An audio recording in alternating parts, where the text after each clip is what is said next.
오늘 룻기의 말씀을 통해서 믿음의 선택과 길이라는 하나님의 말씀을 함께 나누도록 하겠습니다. 저는 가끔 이 성경의 이야기를 집을 나갔다가 다시 집으로 돌아가는 이야기이다, 그렇게 설명을 하곤 합니다.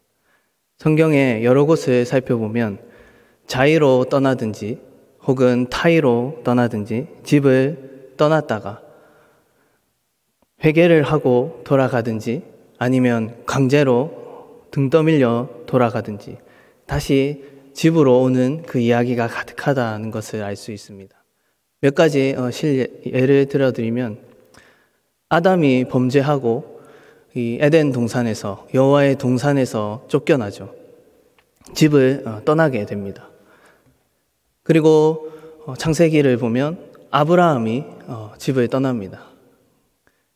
여러 곳을 유리방황하다가 새로운 땅에 정착을 하게 됩니다. 그리고 그곳에서 그의 아들 이삭, 야곱, 요셉, 그들의 일생을 잘 살펴보면 집 떠나서 방황하다가 고생을 하고 그리고 다시 집으로 돌아가는 그 이야기로 가득하다는 것을 알 수 있습니다. 요셉은 심지어 타국에서 죽고 그 유골이 집으로 돌아오게 됩니다. 이스라엘 백성도 마찬가지이죠. 흉년이 들어서, 기근이 들어서 이 가나안 땅을 떠납니다. 그리고 애굽으로 내려가서 다시 홍해를 가르고 가나안으로 돌아오게 되고, 이후에는 이들이 범죄하여 바벨론의 포로로 또 잡혀가게 됩니다. 그곳에서 70년이 지난 후에 다시 가나안으로 돌아오는 이야기, 이것이 구약 성경의 거의 대부분의 스토리이다, 그렇게 말할 수 있습니다.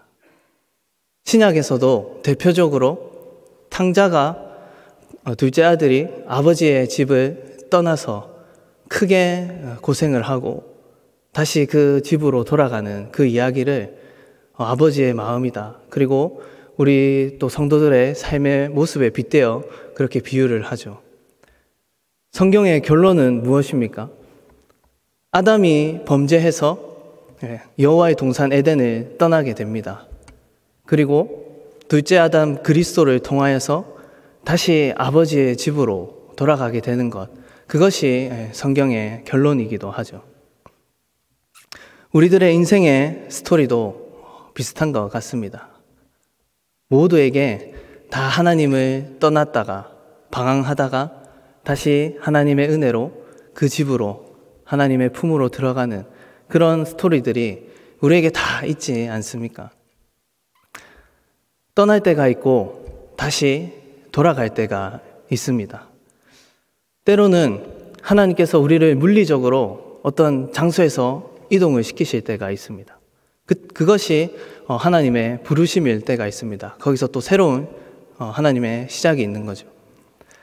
이처럼 우리가 우리 자리를 떠나는 것이 또 새로운 하나님의 인도의 시작이 될 때가 있지만, 진정으로 떠난다라는 것은 우리의 마음의 중심이 계속해서 하나님께로 옮겨가는 것을 의미하겠지요. 다른 관심에 집중되어 있다가 또는 다른 주인이 내 안에 있다가 다른 것을 섬기다가 그것이 하나님께로 가게 되고 또 하나님을 섬기게 되고 하나님이 중심이 되는 것, 그것을 우리는 다른 말로 회개라고 또 표현을 하죠. 그래서 우리 신앙에 있어서 떠나는 결단, 이것은 정말 중요한 것입니다. 동시에 우리는 반드시 돌아가야 할 곳이 있죠. 그곳은 아버지의 집입니다. 사도 바울은 빌립보라는 도시에서 로마의 시민권을 받고 풍족함을 누리고 그곳에서 하늘 나라를 바라보는 것이 아니라 안주하고 있는 이 그리스도인들에게 우리의 시민권은 하늘에 있는지라, 그렇게 외칩니다. 히브리서 기자는 우리는 이 땅에서 나그네이고 이방인이다, 그리고 우리는 본향을 찾는 자이다, 그렇게 우리를 묘사하죠. 이 땅에서 계속해서 우리는 어떻게 보면 떠날 준비를 하고 그리고 반드시 돌아가야 할 곳을 바라보는, 그것이 중요한 게 아닌가 생각을 합니다. 오늘 룻기를 보면 룻기에도 떠남과 돌아감이 있습니다.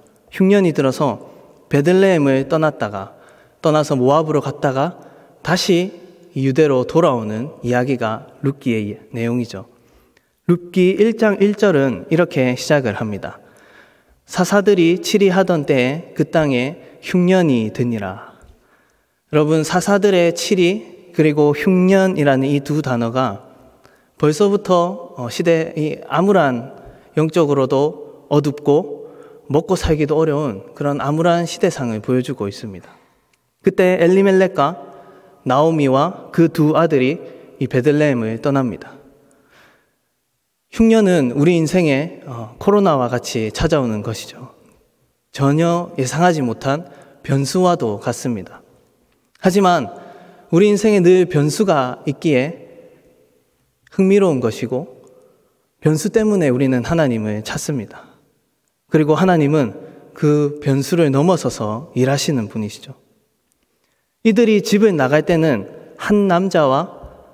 세 남자와 한 여인이었습니다. 그런데 다시 집으로 돌아올 때는 두 여인만 돌아오게 됩니다.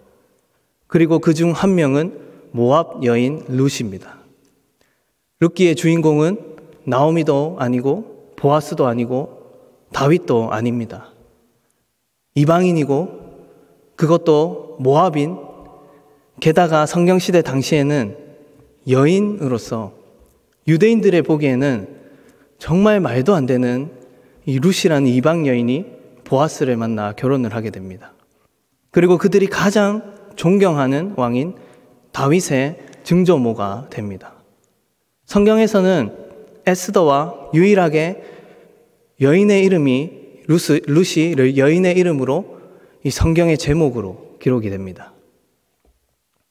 어떻게 이 여인에게 이처럼 하나님의 은혜가 부어졌고 하나님의 마음에 이 룻이라는 여인이 그렇게 선명하게 기억이 될 수 있었을까요?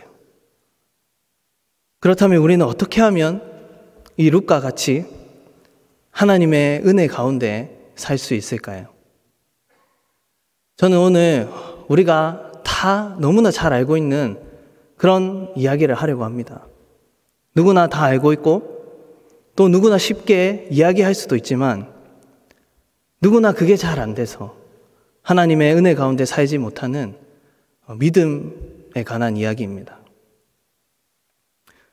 룻기의 스토리는 여러분들 다 잘 아시기에 생략을 하고 여러분들께 바로 이렇게 질문을 드리려고 합니다. 여러분들은 삶의 다양한 순간에서 오르바와 같이 더 현실적이고 더 인간적인 방법을 선택하십니까? 아니면 룻과 같이 오직 믿음으로만 결정해야 하는 그 하나님의 방법을 선택하시는가요? 너무나 간단한 이야기입니다. 누구나 할 수 있는 그런 이야기이죠. 그러나 누구나 그렇게 살지는 못하는 것 같습니다. 우리 주변을 보면 믿음으로 살고 결단하는 사람들의 모습들이 점점 더 줄어가고 있지 않는가, 그런 생각을 합니다. 오늘날 저를 포함한 우리 모두가 많이 세련됐고 교양도 있고 지식도 있지만 결단이 있고 정말 믿음이 있고 살아내는 모습은 많이 줄어든 것이 아닌가, 그런 생각을 합니다. 특별히 오늘 18절을 한번 볼까요? 나오미가 룻이 자기와 함께 가기로 굳게 결심함을 보고, 굳게 결심함, 더 많이 찾아보기가 어렵지 않을까요? 성경에 여인의 이름으로 기록된 제목이 에스더와 룻이 있다고 했습니다. 근데 이 여인들의 믿음은 정말 대단합니다. 여인들은 하나같이 일사각오의 신앙을 가지고 있습니다. 룻을 보면 오늘 17절에 어머니께서 죽으시는 곳에서 나도 죽어 거기 묻힐 것이라. 내가 이 두 갈래의 길에서 이제 어머니의 하나님을 선택하는데 그것이 잘못된 선택이든 결과가 어떻든 그냥 거기 묻혀서 죽겠습니다. 그런 결단을 하는 거죠. 에스더도 우리가 잘 알듯이 죽음 앞에서 내가 죽으면 죽으리라, 내가 하나님을 선택하는데 다른 모든 인간적인 방법과 수단을 다 버리고 하나님만 바라보겠는데 그게 아니면 나는 그냥 죽겠다. 여러분, 이것이 믿음의 선택과 결단이죠. 하나님께서 우리에게 요구하시는 모습도 바로 이런 모습이 아닐까요? 하나님만 간절히 붙잡고 그분만 선택하는 것, 믿음으로 사는 것. 룻기의 교훈도 정말 간단합니다. 어떤 어려움과 고통 중에서도 끝까지 믿음을 선택하는 자가 어떤 결말을 가지게 되는가. 유혹이 너무나 많은 이 세상에서 끝까지 이 믿음의 길을 선택하기란 너무나 어려운 것 같습니다. 그러나 이방인이라도 믿음을 선택하는 그 사람에게 하나님의 은혜가 어떻게 흘러가는지 그것을 우리에게 보여주고 우리도 그렇게 믿음을 선택할 것을 말씀이 권면을 하고 있습니다. 그러므로 우리 모두가 한 번 더 믿음을 선택합시다. 정말 지치고 포기하고 싶을 때 이제는 너무 괴롭다. 이제는 믿음을 저버리고 싶다라는 생각이, 유혹이 우리들에게 들 때 그때 여러분 한 번 더 믿음을 붙잡으십시오. 그리고 굳게 결심을 해봅시다. 저도 아직 예수님을 만나고 살아온 기간은 많이 짧습니다. 그런데도 제가 목회자이기 때문인지 몰라도 하나님께서 지금까지 저에게 많은 어떤 믿음의 훈련과 또 결단을 하게 하셨습니다. 때로는 그 결단이 이것을 놓으면 진짜 나는 끝이다. 나는 정말 죽는다. 이것을 놓으면 그렇게 간절히 기도하고 붙들 만큼 두려운 것이기도 했고 간절한 것이기도 했습니다. 20대 때 제가 하나님 만나고 정말 원했던 간절한 기도 제목이 있었습니다. 거의 몇 년을 그 기도 제목으로 기도를 했고 어느 날 제가 생각을 하다가 어떻게 하면 이 기도를 하나님 들어주실까? 그리고 매일 식사를 할 때마다 식기도 할 때마다 이 기도를 꼭 넣어서 해야겠다. 그렇게 생각을 했습니다. 매일 밥 먹을 때마다 그 기도를 하고 식기도를 하고 그렇게 밥을 먹었어요. 그만큼 저에게 정말 간절한 것이었습니다. 그런데 하나님께서 그것을 저에게서 가져가시더라고요. 하나님 집요하게 끝까지 그것을 내려놓게 하셨습니다. 그리고 그것이 저의 욕망이었고 그 기도 제목이 저의 하나님이었다라는 것을 알게 하셨습니다. 그 우상이 저에게서 떠날 때 저는 제 인생이 마치 끝나는 것 같은 그런 순간이었습니다. 그런데 그것을 하나님께서 내려놓게 하시고 그 자리에 하나님을 채우시고 하나님만 바라볼 수 있도록 하시고 눈에 보이지 않는 그 믿음을 붙잡게 하셨습니다. 믿음은 눈에 보이고 잡히는 것이 아닙니다. 우리가 마음을 기댈 수 있는 것이 아니기 때문에 불확실한 것입니다. 히브리서에서 믿음은 바라는 것의 실상이요 보이지 않는 것의 증거니라고 하죠. 바라는 것과 보이지 않는 것이다 이렇게 설명을 합니다. 그런데 어떻게 믿음의 선진들이 바라고 보이지 않는 그것을 어떻게 확증했습니까? 11장을 쭉 읽어보면 그들의 삶을 통해서 그들이 살아가면서 하는 그 믿음의 선택들을 통해서 그들 안에 있었던 그 믿음이 실상이고 증거였다라는 것을 우리에게 보여줍니다. 믿음 좋은 신앙인은 여러분 그냥 만들어지지 않습니다. 정말 자신의 자아가 죽는 그런 경험을 해야 합니다. 말씀 앞에서 그 말씀을 순종하는 내가 정말 끈질기게 붙잡고 있었던 것을 놓지 못하고 있었던 것을 나의 어떤 신앙의 나의 삶의 모든 기반이 되었던 그것을 하나님 앞에서 내려놓을 때 비로소 믿음의 신앙인이 되는 것이죠. 목회자이기 때문에 삶의 다양한 이야기도 듣습니다. 때로는 조금 답답할 때도 있습니다. 어떻게 저렇게 믿음이 없이 살까? 교회를 수십 년 다녀도 어떻게 저렇게 인간적으로 생각하고 그렇게 해야지 길이 열린다, 그렇게 미련하게 행동할까? 어떻게 해야 하나님이 길을 열어주시는지, 은혜를 주시는지 이제는 알 법한데 그게 아닌 경우들을 종종 봅니다. 그리고 혹시나 다른 사람들이 저를 볼 때도 나도 그렇게 살고 있지 않을까, 그런 반성을 해봅니다. 나도 저렇게 인간적이지 않을까. 우리가 한번 다 같이 생각을 한번 해봅시다. 내가 정말 하나님의 말씀 앞에서 내 자아가 죽는 그런 경험을 해본 적이 있는가? 내 자아가 깨지고 내가 정말 강렬히 원하고 바랬던 그것이, 그 탐욕을 하나님께서 들춰내시고 하나님께서 그것을 철저하게 부수시는 그런 경험을 해보았는가? 우리는 정말 믿음으로 사는지 아니면 이 세상의 이치와 진리를 따라 사는지 늘 점검해야 합니다. 내가 살기 위해서 하나님을 믿고 있다면 우리는 반드시 죽을 것이고, 내가 죽고자 하나님을 선택하면 그 사람에게 길이 열리게 되는 것입니다. 제가 말씀 앞에서 또 죽게 되었을 때 이런 경험도 해보았습니다. 하나님께서 저에게 무언가를 말씀하시고 또 순종을 요구하시는데 그것이 너무나 힘든 것이었습니다. 그래서 하나님 앞에 제가 정말 죽겠습니다라는 고백을 계속해서 한 적이 있습니다.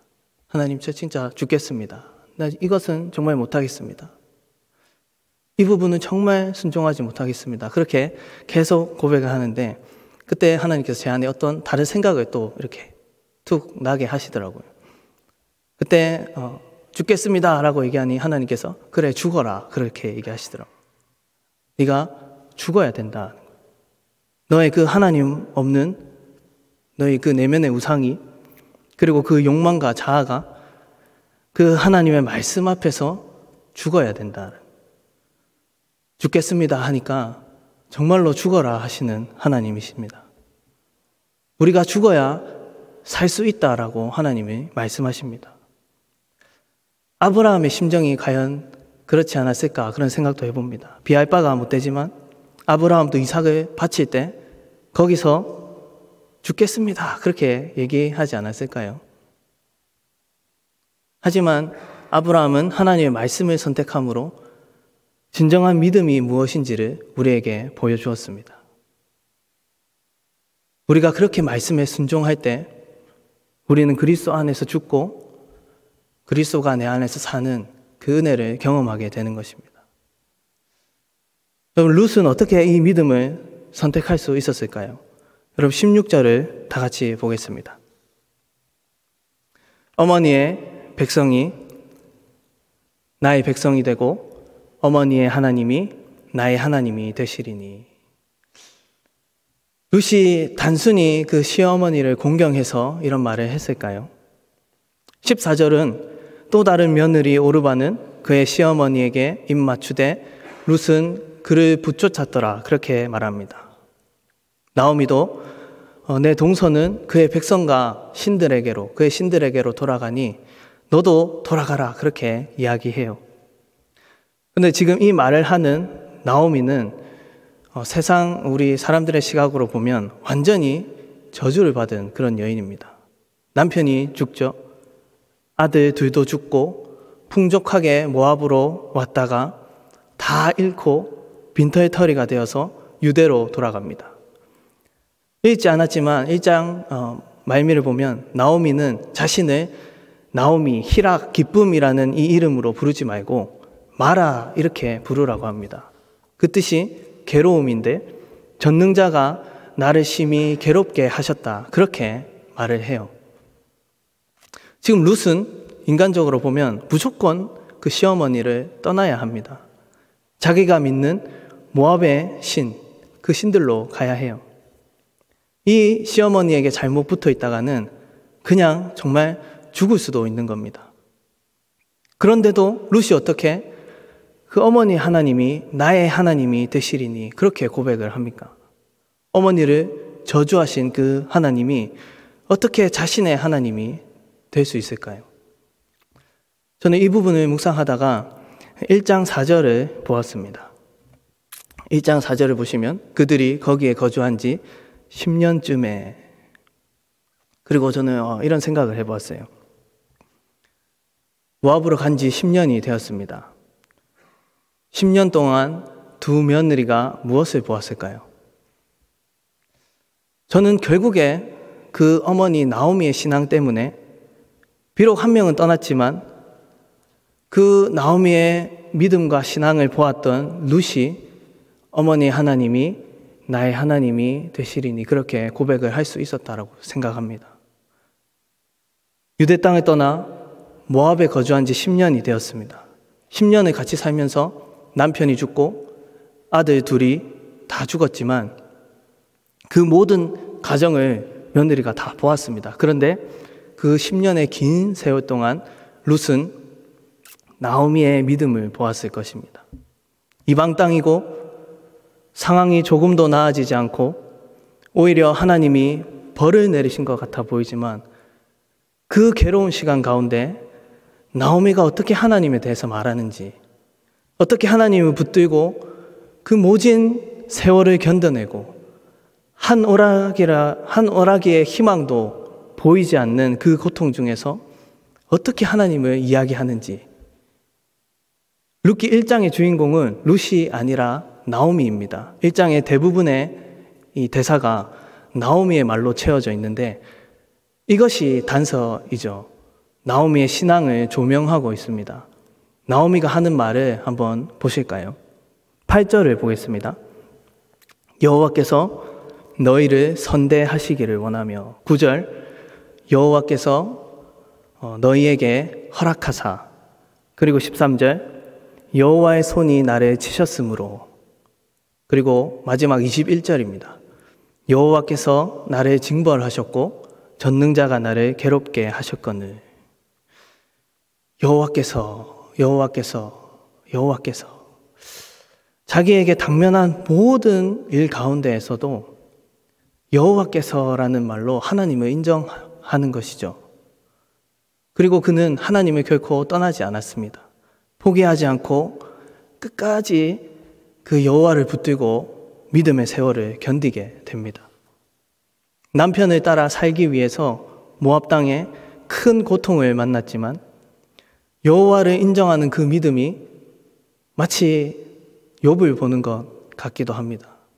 그리고 룻기나 욥기, 이 모든 성경의 이야기는 바로 우리 성도들의 이야기이기도 합니다. 하나님의 거룩하신 뜻을 따라 성도들의 인생에는 고통이 있고 때로는 고난과 흉년과 같은 다양한 이해할 수 없는 그런 어려움이 우리에게 있지만 그 가운데 성도는 쓰러지거나 절망하거나 망하지 않고 하나님을 인정하고 끝까지 하나님을 붙듦으로 그는 하나님의 은혜 가운데 다시 일어나게 됩니다. 성도님들을 신방하면 지나간 세대의 이야기들을 많이 듣습니다. 이미 돌아가신 어른들의 그 이야기를 들으면 두 가지로 결론을 지을 수 있습니다. 하나는 그분은 정말 믿음의 사람이었다라는 것과, 또 하나는 믿음에 대해서는 별로 할 말이 없고, 또 뭘 그렇게 주변 사람들에게 악을 행하며 살았는지 부끄러운 이야기밖에 없어요. 최근에 저는 어떤 성도님을 만났는데 어머니께서 교회를 평생 섬기시며 20년 동안 교회에 철야 기도를 하셨다고 합니다. 그런 이야기를 들으면 정말 저의 가슴이 뜨거워짐을 느낍니다. 그렇게 믿음으로 살고 끝까지 하나님 붙들고 하나님께 기도하며 산 부모의 자녀들이 여러분 삐뚤어진 길로 갈 수 있겠습니까? 그리고 저도 다짐을 하는 거죠. 나도 정말 저런 부모가 되어야겠다. 나도 그런 신앙인이 되어야겠다. 믿음의 역사를 남기는 그런 성도가 되어야겠다. 그런 생각을 합니다. 반면에 어떻게 신앙생활을 해도 인간적이고 저렇게 믿음이 없이 사는지 사람들이 뒤에서 다 이야기합니다. 여러분, 그것이 안 드러나겠습니까? 사람들이 그 정도이면 하나님은 어떻겠습니까? 여러분은 어떤 사람으로 여러분의 주변의 사람들에게 그리고 여러분의 자녀들에게 기억이 되고 싶습니까? 대단한 가문의 사람이고 큰 일을 한 사람이다. 그것보다는 저분 때문에 우리가 이렇게 하나님의 복을 받았다. 우리 할아버지 때문에, 우리 할머니 때문에, 우리 부모님 때문에 우리가 이렇게 하나님의 복을 받는다. 그런 이야기를 들어야 하지 않을까요? 한 가지 예화를 들고 마치려고 합니다. 한 목사님의 이야기입니다. 이 목사님의 할아버지도 목사였습니다. 6.25 사변 때 모든 가족들을 다 피난 보내시고 혼자 교회에 남으셨어요. 가족들이 같이 가자고 그렇게 애원하고 붙들었는데 내가 교회를 두고 어떻게 갈 수 있냐 이 말씀하시고 교회를 지키시다가 북한군에 의해서 순교를 하셨습니다. 어느 날 이 목사님이 자라서 또 목사가 되었을 때 내가 왜 이렇게 하나님의 복을 받을까 그렇게 생각이 들었다고 합니다. 그렇게 생각하다가 내가 잘해서가 아니라 우리 할아버지 때문이구나. 할아버지가 그렇게 하나님 앞에서 믿음의 길을 선택하고 끝까지 그 길을 포기하지 않으셨는데 할아버지 때문에 내가 이렇게 복을 받는구나. 그것을 깨달았다고 합니다. 여러분, 이런 이야기를 들으면 가슴이 뜨거워지지 않습니까? 나도 정말 그렇게 믿음으로 사는 사람이 되어야겠다. 내가 그런 복을 받는 세대가 아니면 내가 그 복을 심는 세대가 되면 되지 않겠습니까? 우리가 고통 중에 있다 하더라도 끝까지 하나님 바라보고 믿음으로 살고 그 길을 가고 하나님께서 기뻐하시는 그 일을 선택한다면 하나님이 갚으시지 않으시겠습니까? 하나님께서는 그것을 찾고 계시고 그것을 보고 계십니다. 하나님이 살아 계신다라는 것과 자기를 찾는 자에게 반드시 상 주시는 이심을 믿는 것. 하나님은 우리를 보고 계십니다.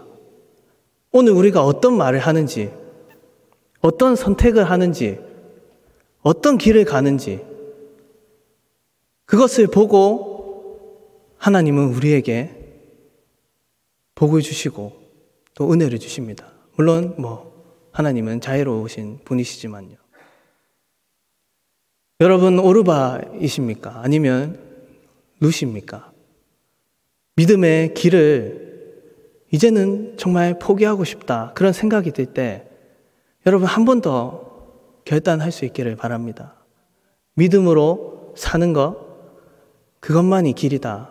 다시 한번 룻과 같이 굳게 결심함이 여러분들에게 있기를 바랍니다. 어머님의 하나님이 나의 하나님이 되시리니 룻이 나오미를 붙쫓았더라 하는 것처럼 하나님의 말씀에 순종하고 하나님이 무엇을 기뻐하실까 늘 생각하며 그렇게 믿음의 선택을 하며 사는 그런 저와 여러분이 되기를 주님의 이름으로 축원합니다.